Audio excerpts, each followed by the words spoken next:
Hello everyone, greetings from Climateplus. Here's a quick procedure how to install the gas heaters correctly. First of all, just make sure that the cylinder you are using is from the correct emirate that you are living in, and also the regulator that you are using is from the same emirate as well. So if you're using a cylinder from Dubai, make sure the regulator is from Dubai itself. Now, the second important thing is make sure there's a battery in the igniter, and you will hear a tick-tick sound that will make sure the battery is working and the igniter is working. Now coming back to the cylinder, make sure there's a washer installed inside, so we know there is no gas leakage happening from this side. Now for the installation of regulator, it's very simple. Just place it on the top and push it down. You would see a little green knob, and also which means it's off, and also the red one, that means now the gas is going towards the heater.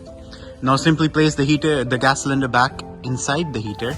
Now how to use the flame and how to start the heater. You would see a knob.